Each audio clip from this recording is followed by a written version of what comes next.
Breaking news చూస్తున్న ముఖ్యమంత్రి రేవంత్ రెడ్డి అధ్యక్షతన ఇవాళ సచివాలయంలో కేబినెట్ సమావేశం జరగనుంది.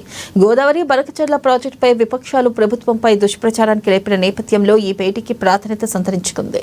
ఇక సమావేశంలో ప్రధాన ఎజెండాగా బరకచెర్ల ప్రాజెక్టుపైనే చర్చించబోతున్నట్లుగా తెలుస్తోంది.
బ్రేకింగ్ న్యూస్ చూస్తున్న ముఖ్యమంత్రి రేవంత్ రెడ్డి అధ్యక్షతన ఇవాళ సచివాలయంలో కేబినెట్ సమావేశం జరగనుంది. గోదావరి బరకచెర్ల ప్రాజెక్టుపై విపక్షాలు ప్రభుత్వంపై దుష్ప్రచారానికి తెరలేపిన నేపథ్యంలో ఈ భేటీకి ప్రాధాన్యత సంతరించుకుంది.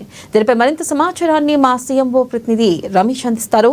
రమేష్, ఈ రోజు మధ్యాహ్నం 3 గంటలకి రాష్ట్ర సచివాలయంలో కేబినెట్ సమావేశాన్ని నిర్వహిస్తున్నారు. వెన్నెల ముఖ్యమంత్రి రేవంత్ రెడ్డి అధ్యక్షతన జరిగేటువంటి కేబినెట్ సమావేశంలో అనేక అంశాలు కూడా చర్చకు రాబోతున్నాయి. ముఖ్యంగా బరకచెర్ల ప్రాజెక్టుకు సంబంధించి ఇటీవల నీటిపారుదల శాఖ మంత్రి ఉత్తమ్ కుమార్ రెడ్డితో కలిసి ఢిల్లీలో పర్యటించారు సీఎం రేవంత్ రెడ్డి. దానికి సంబంధించి జలశక్తి మంత్రి పాటిల్ ని కలవడంతో పాటు ఇతర మంత్రులను కూడా కలవడం జరిగింది. ఇప్పటికే ఎంపీలకు సంబంధించినటువంటి వారందరికీ కూడా తెలంగాణ రాష్ట్రానికి సంబంధించిన వివిధ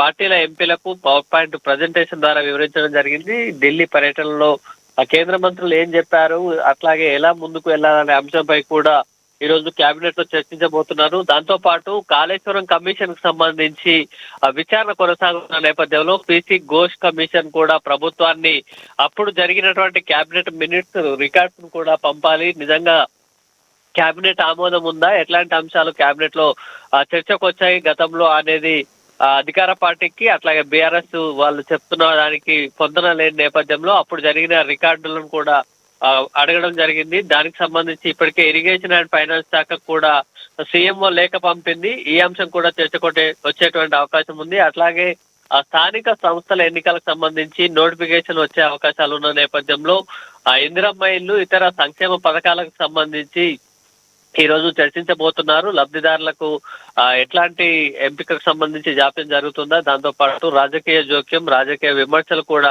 వస్తున్న నేపథ్యంలో వాటికి ఏ విధంగా ప్రభుత్వం తరఫున సమాధానం చెప్పాలి అనే అంశంపై కూడా చర్చించేటువంటి అవకాశం ఉంది. వెన్నెల, థాంక్యూ.